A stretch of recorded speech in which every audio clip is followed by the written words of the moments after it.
그에게 집중하고 다시 일어서라. 우리 한번 따라하겠습니다. 그에게 집중하고 다시 일어서라. 다시 한번 그에게 집중하고 다시 일어서라. 이런 제목으로 말씀을 나눕니다. 여러분, 요한계시록은 노년이 된 사도 요한이 유배지인 반모섬에 갇혔을 때 소아시아 교회들을 위해서 기록한 편지입니다. 태호가 아직 군에 있습니다. 우리 찬양대 봉사하고 있는 정원경 집사님 아들인데요, 태호에게 엄마가 편지를 쓴다면 뭐라고 쓰겠습니까? 처음 군대 갔을 때 혹시 부모가 쓴다면, 드라마 신병을 보니까 군대는 이렇다더라, 그러면서 구타도 있겠고 어려움도 있겠고 여러 문제가 있겠지만 나중에 계급이 올라가면 괜찮단다, 시간 지나면 괜찮단다, 힘내라, 그러면서 편지를 쓸 거예요. 여러분, 편지를 쓰는 이유가 뭐냐면 군생활 처음 하는 아이에게 힘들지만 위로를 주려고 하고, 또 조금 있으면 지나갈 거라고, 끝날 거라고 그렇게 소망을 주는 거죠. 그 편지를 받은 아들이 생각할 겁니다. 마음 가운데 위로를 얻고 마음 가운데 소망을 얻어서, 그래, 한번 이겨내 봐야지, 그러면서 다시 한번 화이팅을 외치고 일어나게 되는 것, 그런 효과가 있다는 거죠. 여러분, 요한계시록이 바로 그런 편지입니다. 사도 요한이 기록했지만 성경은 증언하고 있습니다. 성령으로 감동하셔서 예수의 영이 가르치는 대로 사도 요한이 계시의 말씀을 편지로 쓴 거예요.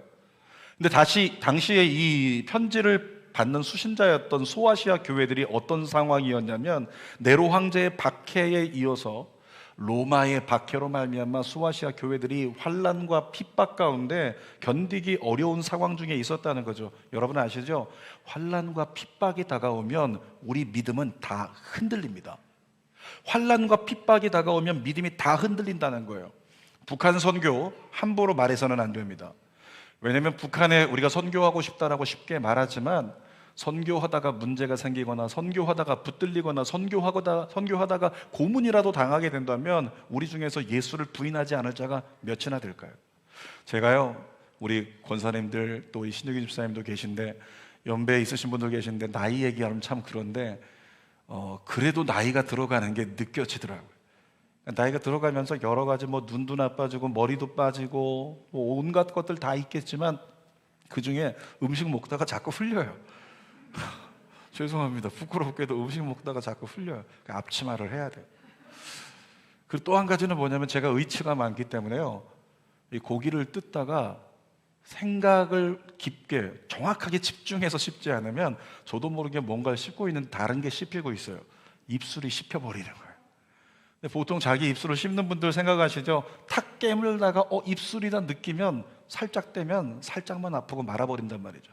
근데 저는 의치가 이쪽에 많기 때문에 씹히는데 항상 이쪽만 씹히는데, 씹으면서 제가 몰라요. 확 씹어서 완전히 밑바닥까지 씹혔을 때 그제서야 피가 흐르기 시작하면 그때 아는 거예요. 아, 입술 씹었구나. 처음에는 살점이 떨어나 쩔어도 나간 것 같았지만 그 정도는 아니었어요. 이번 주에도 제가 고기를 2번이나 먹었는데 배고프시죠?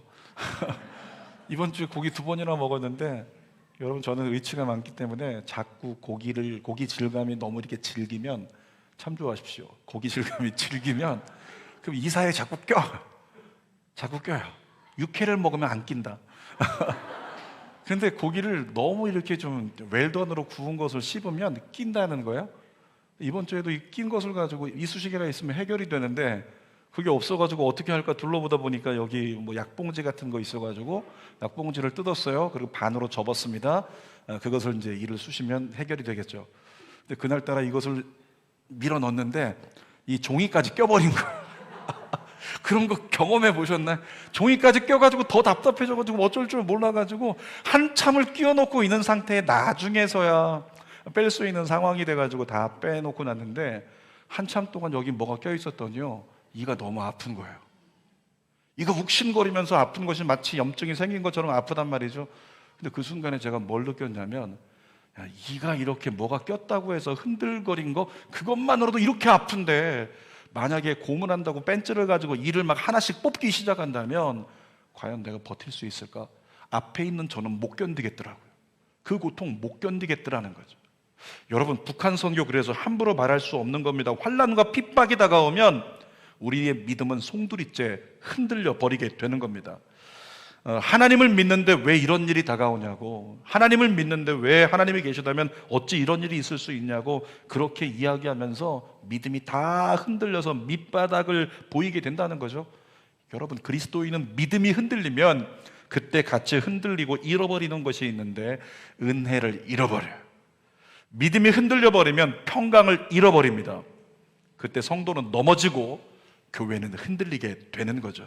그래서 교회가 견고하려고 하면 무엇보다도 우리 성도들의 믿음이 흔들리지 말아야 합니다. 이때 세 번째 인사를 좌우에 있는 분에게 선포하겠습니다. 견고한 믿음이 임할지어다. 견고한 믿음이 임할지어다. 여러분, 예수님께서 이 믿음이 흔들리고 있는 이 로마의 박해 때문에, 이 환난과 핍박 때문에 믿음이 흔들리고 있는 소아시아 교회의 믿음을 회복시키고 은혜와 평강을 다시 누릴 수 있도록 우리 사도 요한에게 편지를 쓰게 하신 것이 요한계시록이에요. 그래서 요한계시록의 내용은 엄마가 아들에게 보내는 편지와 목적이 똑같습니다. 요한계시록의 대주제가 있다면 그것은 위로와 소망입니다. 그래서 요한계시록의 별명을 하나님의 러브레터다 라고 얘기를 하는 거죠. 오늘도 세 가지를 함께 나누겠습니다. 첫 번째로, 사도 요한이 예수 그리스도에 대해서 다시 증언하기 시작합니다. 자, 4절 말씀 읽어볼게요. 시작. 요한은 아시아에 있는 7교회에 편지하노니. 잠깐만요. 그때부터 예수 그리스도를 증언하는 거예요. 다시 한번 예수 그리스도를, 예수님 어떤 분이신지 다시 확인해, 다시 기억해, 다시 주지시키면서 이미 알고 있는 이들에게 다시 얘기해 주는 거예요. 뭐라고요?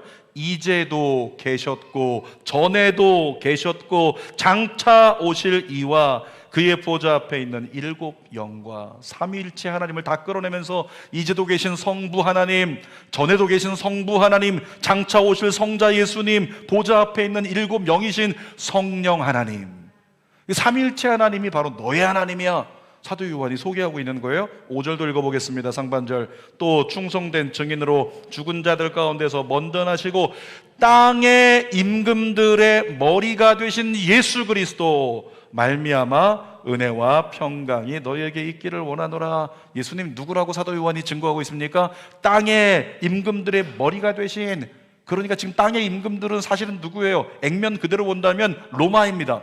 로마 황제들이 땅의 임금이에요. 그 임금들이 우리를 핍박하고 있는 거예요. 그 임금들이 우리를 힘들게 하고 있다는 거죠. 그런데 사도 요한을 통해 예수가 증언하는 겁니다. 땅의 임금들의 머리가 예수 그리스도야. 그러므로 너무 크게 겁먹지 말고 위협당하지 말고 마음 가운데 소망을 가지라. 땅의 임금들의 머리가 된 내가 너를 건져내리라. 이와 같은 마음을 리마인딩 시키고 있는 거죠. 5절 중반절도 읽어보겠습니다. 시작. 우리를 사랑하사 그의 피로 우리 죄에서 우리를 해방하시고. 예수님이 누구시냐면 너를 사랑하시는 분이야. 예수님이 누구시냐면 그의 피로 너를 죄에서 해방하신 분이야. 그때 교회는 어떻게 반응하게 되죠? 아멘, 아멘이라고 고백하는 거예요. 그러면서 다시 한번 정신 차리고, 맞아, 그의 피로 나의 죄를 씻으셨지. 난 심판이 없는 거지. 맞아, 우리를 사랑하시지. 우리를 건져 주실 거야. 이러면서 소망을 갖게 되는 것, 예수 그리스도를 다시 한번 붙들면 되는 거죠. 6절 말씀도 보겠습니다. 시작. 그의 아버지 하나님을 위하여 우리를 나라와 제사장으로 삼으신 그에게 영광과 능력이 세세토록 있기를 원하노라. 자, 교회를 무엇으로 삼으셨다고 말씀하세요? 너희를 하나님의 나라와 제사장으로 삼으셨다. 여러분, 제사장은 누구를 위해서 일합니까? 하나님을 위해서 일하는 사람들이에요. 하나님을 섬기는 사람들이죠.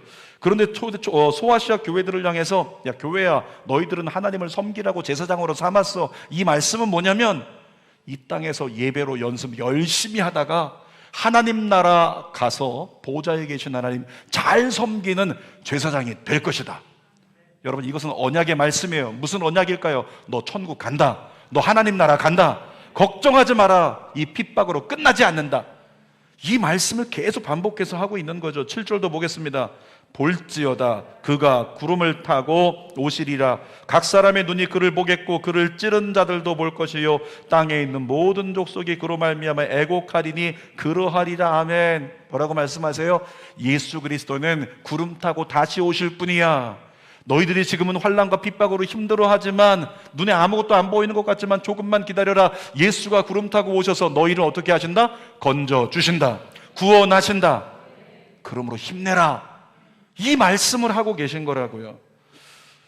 여러분 8절 말씀도 읽어보겠습니다. 주 하나님이 이르시되 나는 알파와 오메가라. 이제도 있었고 전에도 있었고 장차 올 자요 전능한 자라 하시더라. 근데 8절에서는 주 하나님이 말씀하신 것, 그러니까 성부 하나님이 하신 것인가, 이런 의미를 가질 수 있는데 요한계시록 22장 12절 13절 보면 또 이렇게 말씀합니다. 읽어봅시다. 보라 내가 속히 오리니 내가 줄 상이 내게 있어 각 사람에게 그가 행한 대로 갚아주리라. 나는 알파와 오메가요 처음과 마지막이요 시작과 마침이라. 뭐라고 말씀하셨어요? 내가 다시 오리니. 누구예요? 예수의 말씀이죠. 성자 예수님. 그런데 성자 예수님 뭐라고 말씀하시냐면 나는 처음과 끝, 알파와 오메가다, 이렇게 말씀하고 계세요. 여러분, 그러니까 8절에서 성부 하나님께서 주 하나님이 이르시되 나는 알파와 오메가요. 근데 요한계시록 끝에는 주 예수께서 말씀하시되 나는 알파와 오메가요. 그러니까 성부, 성자, 성령 하나님이 한 분이신 하나님이신데 그분은 처음과 끝이 되셔서 너의 인생을 그 안에 두고 지켜주신다. 그러므로 끝까지 눈을 주님께 돌려 주님을 바라보라. 이런 말씀을 사도 요한을 통해서 지금 하고 계신 거예요. 자, 먼저 사도 요한이 예수 그리스도를 다시 증언을 했죠. 자, 두 번째로 나눠볼 것은 예수 그리스도를 이렇게 다시 증언하고 소개하는 이유가 뭐냐라고 하는 겁니다. 여러분, 그 이유는 뭐냐면 예수만이 소망임을 다시 알게 하기 위해서, 예수만이 소망임을 다시 알게 하기 위해서 예수님을 다시 증언하고 있는 거예요. 예수가 구원자다. 예수가 처음부터 끝이다. 예수가 세상 임금들의 머리시다. 예수가 구원자다. 예수가 구원자다. 사실 은혜가 살아있으면 아멘이 나와야 되는데, 미친 듯이 아멘이 나와야 되는데, 예수가 구원자다. 이런 고백을 가지고 초대 어떤 소아시아 교회들을 갖다가 흔들어 다시 깨우고 세우고 있는 예수만이 소망임을 알게 하는 사도 요한의 메시지임을 깨닫게 된다는 거죠. 여러분, 소아시아 교회들은요, 사실은 예수 믿고 큰 은혜를 입은 교회들이에요. 예수를 위해서 생명까지 바치겠습니다 헌신되었던 교회들입니다. 그런데 환난이 다가왔어요. 핍박이 다가왔어요. 그리고 기근이 다가왔고 어려움이 다가왔습니다. 세상 미혹도 다가왔죠. 그때 소아시아 7교회는 어떻게 됐을까요? 그 신실하던 교회가, 그 괜찮았던 교회가 어떻게 됐을까요? 에베소 교회는 요한계시록이 증언합니다. 첫사랑을 잃어버렸다고. 자, 요한계시록 2장 4절 시작. 그러나 너를 책망할 것이 있나니 너의 처음 사랑을 버렸느니라. 네가 처음엔 정말 날 사랑했었지, 그래서 헌신했었지, 근데 지금 날 사랑하지 않지. 이렇게 증언하고 있는 거예요. 서머나 교회는 어땠을까요? 나중에 나오겠지만 서머나 교회는 환난과 궁핍과 그리고 악한 유대인들이 막 공격하니까 그것 때문에 두려움에 묶여버렸어요. 두려움에 묶여가지고 어쩔 줄 몰라 하는 그 상태, 은혜와 평강을 잃어버린 상태가 서머나 교회였다는 거죠. 버가모 교회, 두아디라 교회가 나오는데 이 교회들은요, 나름대로 헌신했습니다. 그런데 이단 문제, 우상 문제를 해결하지 못해서 지적받고 있죠. 사대교회는 어땠나요? 은혜를 완전히 잃어버리고 껍데기만 남은 교회, 사대교회라고 책망받았어요. 자, 요한계시록 3장 1절 같이 읽어볼까요? 사대교회의 사자에게 편지하라. 하나님의 7 영과 7 뼈를 가지신 이가 이르시되 내가 내 행위를 아노니 내가 살았다 하는 이름은 가졌으나 죽은 자로다. 너희 지금 이 상태가 되었다 라고 사도 요한을 통해 말씀하는 거예요. 유명한 교회 아시죠? 라오디게아 교회 어떻게 책망받았어요? 차지도 않고 뜨겁지도 않다, 미지근하다, 내가 너 토해버린다, 이렇게 말씀하신 라오디게아 교회 있잖아요. 무엇입니까? 형식만 남아버린 교회를 얘기하는 거예요. 중심 없이, 경건의 능력 없이 모양만 있는 교회, 그런 교회는 내가 토해버리겠다, 이렇게 말씀을 하셨잖아요. 여러분, 그런데 성경을 보면 이 소아시아 7교회 중에서 한 교회만이 하나님께 칭찬을 받았어요. 그 교회 이름 기억하십니까? 빌라델비아 교회. 빌라델비아 교회는 첫사랑을 지켰습니다. 첫 믿음을 지켰습니다. 첫 은혜를 계속 유지하고 있는 거예요. 저와 여러분에게 동일한 은혜가 임하기를 소망합니다. 그런데 불가능해요. 불가능하더라는 거예요. 자, 예수님이 지금 무엇을 원하고 계시냐면 에베소 교회, 버가모 교회, 서머나 교회, 또 두아디라 교회, 빌라델비아, 라오디게아 교회, 이 모든 4대 교회, 이런 교회들 너희 다 흔들렸지? 너희 다 무너졌지? 내가 다시 편지 쓴다. 잘 기억해. 예수가 구원자다. 예수 그리스도로 말미암아 다시 일어서라. 빌라델비아 교회처럼 다시 일어서라. 그들을 회복시키기 원하셔가지고 예수만 가능하다는 것을 알게 하기 위해서 예수 그리스도를 증언하고 선포하게 하셨다는 거죠. 살아가는 여러분, 아멘할 준비하십시오. 의도적으로라도 이 시간만큼은 아멘하십시오. 회복은 예수로만 가능합니다. 예수를 통한 회복만이 진짜 회복입니다. 돈이 좀 많아지면 기분이 좋아질 수 있어요. 돈이 좀 많아지면 어떤 마음이 좀 좋아질 수 있습니다. 세상에서 우리 아이가 대학에 한 번에 붙거나 문제가 해결되거나 조금 건강이 나아지면 그것 때문에 좋아질 수 있습니다. 근데 그건 회복이 아니에요. 그건 조금 개선된 편리함이지 회복이 아니라는 거죠. 진짜 회복은 예수 그리스도로만 가능하다는 겁니다. 5절 중반절 말씀 같이 읽어볼게요. 시작. 예수 그리스도로 말미암아 은혜와 평강이 너희에게 있기를 원하노라. 여러분, 은혜와 평강이 우리에게 임해야 되는데 누구로 말미암아서요? 예수 그리스도. 여러분을 살리는 분이 누구십니까? 여러분의 가정의 문제를 해결할 수 있는 분이 누구시라고요?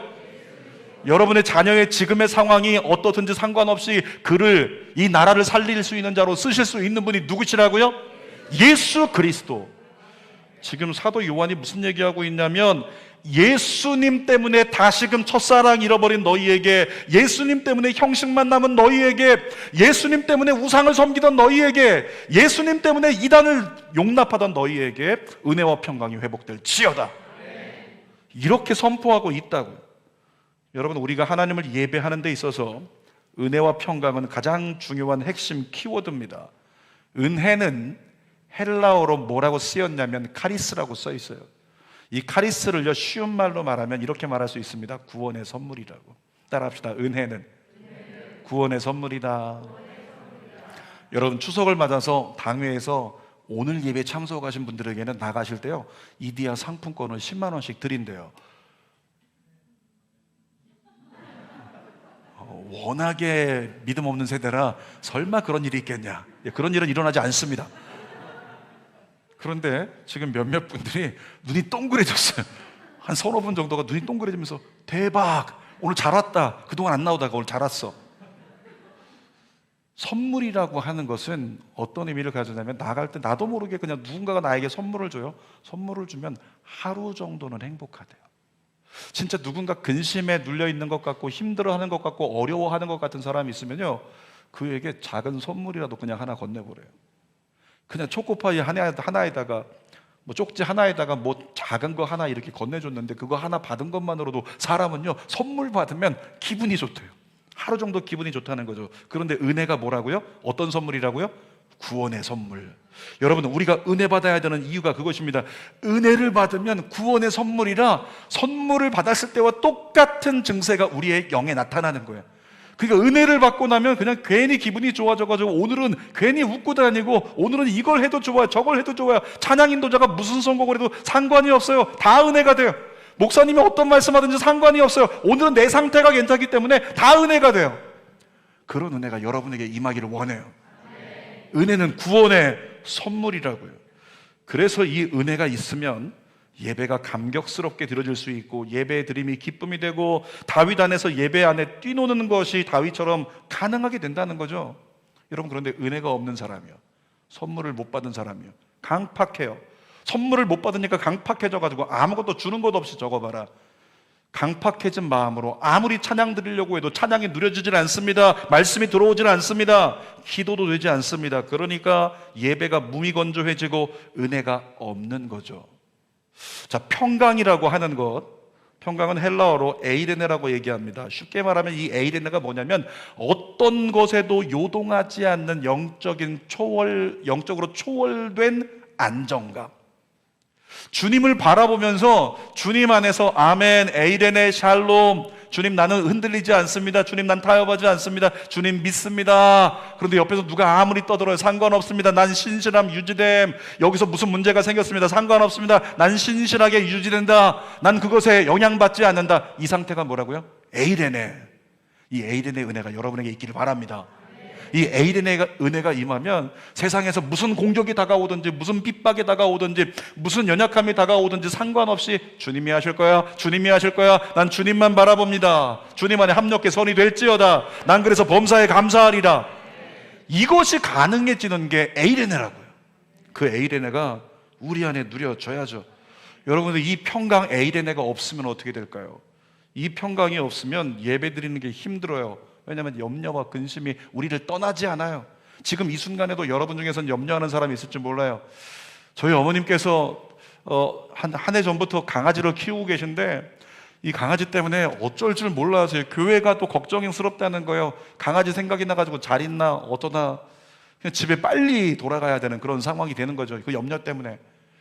예전에 어떤 권사님이 예배 시간에 오늘따라 집중하지 않고, 설교자는 여러분 아시죠? 여러분들은 머리 뒤에 이렇게 앉아 계시니까 숨어 있다고 생각되죠. 근데 저는 여러분 다 보이시는 거 아시나요? 다 보여요. 뭐 하고 있는지. 핸드폰 꺼낸 사람들 다 보여요. 근데 어떤 한 권사님이 핸드폰을 꺼내가지고 자꾸 이렇게 보고 있는 거예요. 핸드폰을 보면서 웃고 있어요. 저는 뭐 이렇게 말씀 본문을 띄워놓고 그 말씀이 은혜가 돼서 웃고 계신가 보다 생각을 했어요. 근데 그게 아니라 CCTV 켜놓고 있는 거예요. 집에 개를 놓고 왔는데 얘가 잘 있나? 펫 카메라 있잖아요. 그걸 설치해놓고 얘 잘 있나 그거 쳐다보고 밑에서 이렇게 흔들고 있는 거예요. 안녕. 쌍방인지 모르겠어요. 안녕. 흔들고. 여러분, 이렇게 집에 있는 문제, 삶의 문제, 이 모든 문제 때문에 그거 어떻게 하지? 염려가 들어오고 걱정이 들어오고 근심이 들어오면 우리 마음이 요동하면 평강이 깨져요. 그러면 예배 드리는 게 힘들다는 거죠. 평강을 온전히 누리지 못하면 온전히 하나님을 바라보지 못하는 겁니다. 그래서 결국 예배가 힘든 거예요. 사랑하는 여러분, 여러분이 예배에 집중이 안 되고 예배 가운데 온전한 누림이, 온전한 들어감이 안 되고 있다고 생각되면 하나님께 이걸 구하십시오. 하나님, 나에게 은혜와 평강을 허락하여 주옵소서. 따라합시다. 하나님, 저에게 은혜와 평강을 허락하소서. 여러분 가정도 마찬가지. 여러분의 가정이 온전히 은혜와 평강을 누리지 못하고 있다면, 문제가 있다면 여러분의 가정을 위해서 기도해야 돼요. 공동체를 위해서 기도해야 됩니다. 하나님, 우리 가정에, 우리 공동체 은혜와 평강을 허락하여 주옵소서. 어제 제가 저희 집안에 벌초가 있어가지고 다녀왔어요. 근데 그동안은 제가 거의 안 갔거든요. 왜냐하면 제가 주의 종이다 보니까 항상 이 주일날 이제 한단 말이에요. 저는 주님께 감사하면서 얘기하는 거죠. 평일이었으면 갔을 텐데, 주일이 아니었으면 갔을 텐데. 근데 항상 주일만 하니까 저는 가고 싶지만 내가 못 가는 거 이해해라. 그리고 간식비 보내주고, 그리고 저는 이렇게 예배 드리면서 편안하게 가서 햇빛 쬐지 않고 벌과 사투하지 않고 잘 있었어요. 근데 집안에서 올해 제가 집안 내 부회장이 됐어요. 부회장이 돼가지고 임원들은 다 와야 되니까 임원들 올 수 있는 날짜로 바꾸자 그래서 이번에 날짜가 바뀌었어요. 요일이 토요일로 바뀐 겁니다. 그래서 어쩔 수 없이 제가 한번 갔다 와야 되겠다고 생각이 돼서 어제 가게 됐죠. 무성한 풀이 자랐는데요. 제 키만큼 풀이 자랐어요. 이걸 보니까 겁이 나더라고요. 이 안에 뱀이 있는지 이 안에 뭐가 있는지 잘 모르잖아요. 지나가다 갑자기 뭐가 후다닥 하고 움직여가지고 깜짝 놀랐는데 보니까 손바닥보다 큰 개구리 한 마리가 딱 튀어오르는데, 그것 때문에 남자 둘이 막 소리 지르면서 깜짝 놀랐어요. 아무튼 벌초로 시작을 했어요. 깎으면서 땀을 한참 흘렸습니다. 조금 있다 이제 교대를 하고 나서 제가 기록을 남기려고 여기 자르시는 분들 사진 찰칵 찍고, 또 여기도 찍고, 여기 무성한 풀 찍고, 저기 깎인 곳 찍고 다 찍었단 말이에요. 나중에 사진을 이렇게 보다가 제가 뭘 느꼈냐면, 이 사진 보다 보니까 자연이라고 하는 건 깎아도 이쁘고 그대로 둔 것도 이쁘고, 자연은 찍어놓으면 다 이쁘다. 근데 그 사진 안에서 초라해 보이는 이쁘지 않은 존재는 딱 하나밖에 없더라고요. 누가 안 이쁠까요? 사람은 안 이쁘다. 사람은 안 예쁘더라는 거예요. 자연은 다 이쁘더라는 거죠. 꺾어다 여기다 이렇게 데코를 해놔도 예쁘고, 이리 찍어도 저리 찍어도 자연을 찍으면 사진이요 전부 다 작품이 되어버려요. 이유가 뭔지 아십니까? 제가 어제 그런 묵상을 했어요. 자연이 아름다운 이유는 창조의 목적 그대로를 실현하고 있기 때문이다. 창조의 목적 그대로를 실현하고 있기 때문에 자연은 아름다운 거다. 그렇다면 사람도 아름답기 위해서는 어떻게 해야 될까? 창조의 목적에 합당한 삶을 살면 아름다울 수 있다. 여러분, 10대 자녀들을 키우는 부모님들 계시죠? 10대 자녀들 어떻습니까? 이쁘던가요? 사랑스럽던가요? 저 왼수, 성경에 원수가 자기 집안 식구리라. 제가 저희 아이들 10대 시절이었을 때 키우면서 느꼈습니다. 주여, 이 말씀이 진리임을 깨닫습니다, 주님. 그러니까 10대 아이들을 키우는 부모들은 쟤 때문에 죽겠다, 쟤 때문에 살겠다, 빨리 커가지고 군대 갔으면 좋겠다, 빨리 독립했으면 좋겠다, 그냥 잠잠히 조용히 지방에나 있었으면 좋겠다, 이런 생각을 할 만큼 자녀들이 되게 힘들단 말이에요. 2주 전 금요 성령 집회 나오신 분들 기억하시죠? 중고등학생들이 찬양 인도했어요. 중고등학생들이 여기 강단을 꽉 채워가지고 찬양하고 나서 돌아가면서 나와가지고 간증을 했어요. 근데 아이들의 간증을 듣는데 엄마는 그냥 걱정스럽게 쳐다보고 있는데 성도들은 막 박수치면서 와, 멋있다, 대단하다, 그들의 한마디 한마디가 놀라워가지고 야, 어떻게 그런 얘기를 할 수 있을까? 사랑스럽더라는 거예요. 제가 가끔 여러분의 자녀들 중에서요, 중학생, 고등학생들인데 이 우측 자리에서 금요 성령 집회 나온 아이들이, 청소년들은 항상 저기 앉아요. 거기서 예배를 드리는데 어느 순간에는 어떤 아이가 손을 들고 찬양을 하는데요, 그 손끝에서 느껴지는 거예요. 제가 쳐다보는데 저 손 진짜 진심이다, 저 아이가 오늘 손 들고 예배하는 거 진심이다. 그래서 옆에서 사진을 찍었어요.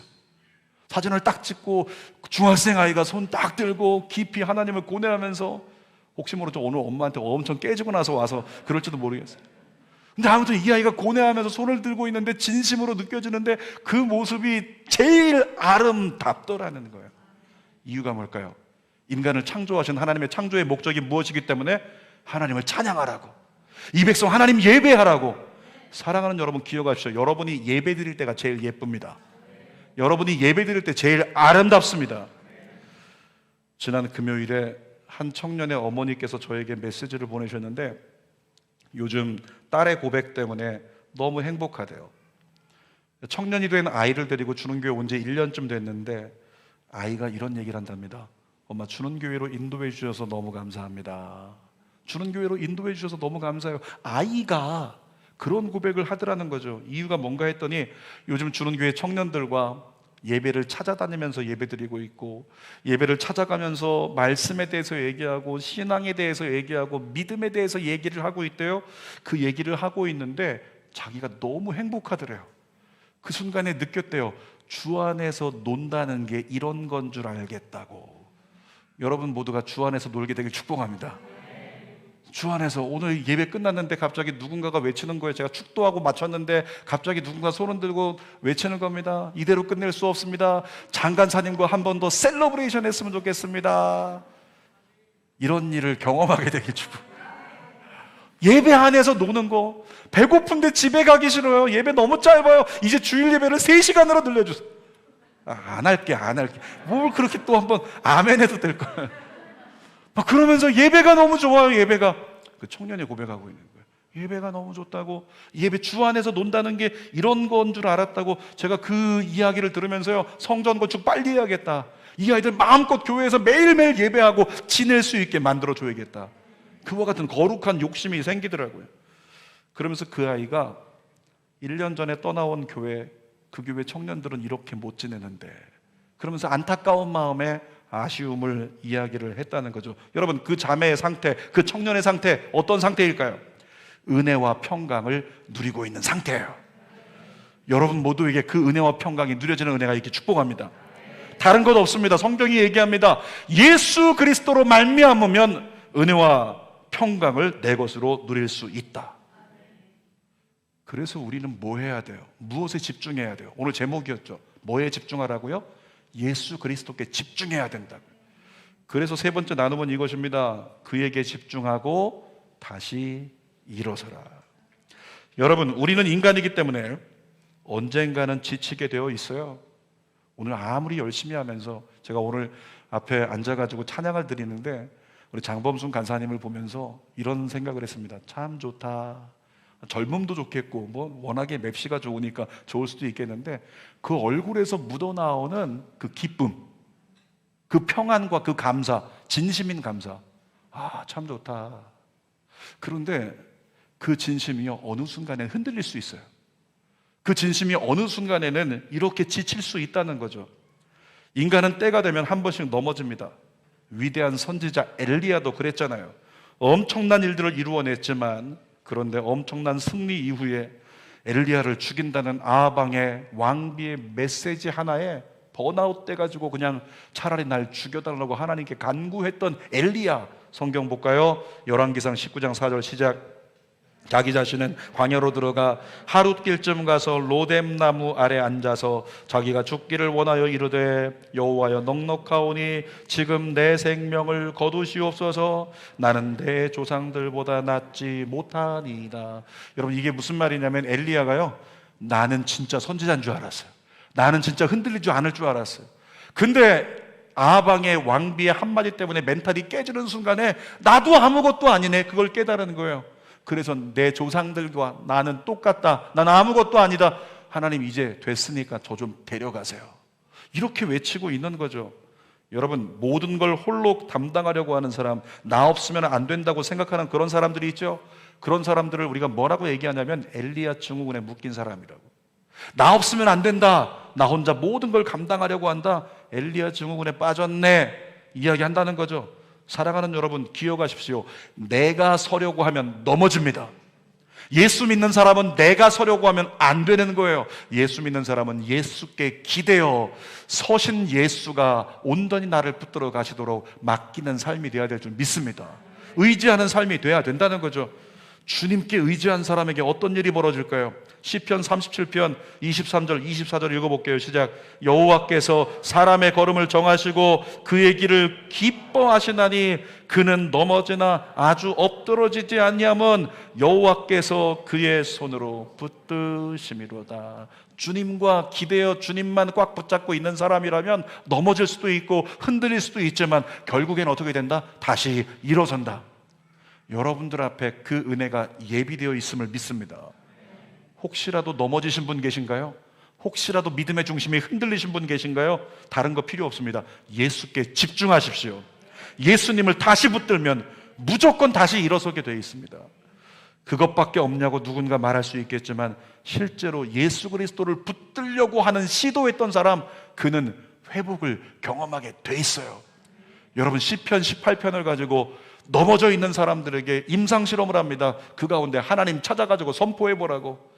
100가지 하나님을 선포하다 보면 100가지 하나님을 선포하기 직전에요, 20개만 넘어가도 내 영이 회복되는 게 느껴져요. 한번 볼까요? 시편 18편 2절 시작. 여호와는 나의 반석이시요 나의 요새시요 나를 건지시는 이시요 나의 하나님이시요 내가 그 안에 피할 나의 바위시요 나의 방패시요 나의 구원의 뿌리시요 나의 산성이시로다. 여러분, 이 말씀을요 우리가 선포한다면 이렇게 하는 거예요. 힘들고 지치고 내가 무너진 것 같다 싶으면, 나의 멘탈을 다시 세워야 된다고 싶으면, 나의 하나님은 나의 반석이십니다. 나의 하나님 나의 요새이십니다. 나의 하나님 나를 건지시는 이십니다. 이런 식으로 100가지를 선포해버려요. 자, 신약적으로 바꿔볼게요. 신약적으로 바꾸면 이렇게 되는 것입니다. 예수님은 나의 반석, 예수님은 나의 요새, 예수님은 나를 건지시는 분, 예수님은 나의 하나님, 예수님은 나의 피할 바위, 예수님은 나의 방패, 예수님은 나의 구원의 뿔, 예수님은 나의 산성. 여러분, 거짓말처럼 그거 갖고 뭐가 되겠어요? 이렇게 말씀하시는 분이 계신가요? 100가지만 해보라고요. 100가지를 외치던 중에 나도 모르게 나의 영적 무너짐이 다시 중심을 잡고 일어나는 걸 경험하게 되더라는 거예요. 사도 요한이 요한계시록을 기록한 목적이 바로 그것입니다. 주어진 현실이 어땠어요? 환난과 핍박이었어요. 그들 눈에 보이는 건 환난과 핍박밖에 없었어요. 평안을 잃고 두려워하거나 믿음을 포기하고 타협하고 말았다고요. 이들을 다시 세우려면 뭐가 필요하냐면 눈에 보이지 않는 것을 보여줄 필요가 있었던 거예요. 그래서 사도 요한이 요한계시록을 기록한 겁니다. 계시록의 의미가 뭐예요? 계시록의 의미는요, 열어서 보여준다, 이런 얘기예요. 자, 눈에 보이는 건 핍박밖에 없어요. 눈에 보이는 건 환난밖에 없어요. 그거 쳐다보고 있느라 죽겠는 거예요. 그런데 갑자기 하늘문이 열려요. 그리고 하나님께서 나와 함께 계신다고 나에게 손 내밀고 계신 거, 천국이 보이고 내 미래가 보인다. 그 사람은 어떻게 될까요? 보이지 않던 것을 본 순간부터 그거 붙잡고 믿음으로 이겨내는 자가 된다는 거죠. 요한계시록의 의미가 그거예요. 열어서 보여준다. 앞으로 이런 일이 벌어질 거야. 이런 역사가 있을 거야. 그 가운데 구원자 내가 너를 건진다. 그러니까 어떻게 해요? 이 소아시아 교회 성도들이 환난과 핍박에 묶여서 넘어져 있다가 요한계시록 말씀을 통해서 보이지 않는 하나님의 나라, 보이지 않는 하나님의 내일, 그거 바라보고 위로와 소망을 얻고 다시 일어서게 되더라는 거죠. 우리 주는교회 함께 예배하던 성도님 중에 가슴에 모양이 좋지 않은 종양 같은 것이 검사에서 발견이 된 거예요. 근데 모양이 좋지 않다는 얘기를 들으면 우리가 이 본능적인 상식으로 무엇을 생각합니까? 암인가? 이렇게 생각을 하잖아요. 근데 암인가 생각이 드는 순간부터 모든 사람은요 똑같아요. 두려워진다고요. 암이 나에게 두려워진다는 거죠. 마찬가지였어요. 마음 가운데 불안이 있고 걱정이 있다고, 두려움이 있다고 성도님의 자녀가 부탁을 합니다. 기도해달라고, 마음에 두려움이 있으시다고. 근데 나중에 검사 때가 됐어요. 열어보지 않았으니까 몰랐어요. 안 보이니까 몰랐어요. 근데 검사를 통해서 단층 촬영을 다 해보니까 의사가 얘기합니다. 걱정하지 않아도 됩니다.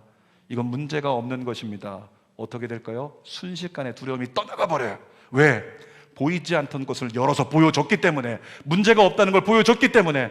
지금은 환난과 핍박이 내 마음을 짓누르고 있는데 그 짓누르던 것이 장차 구원으로 온전히 이루어진다는 것을 알게 되었을 때 똑같은 역사가 일어난다는 거죠.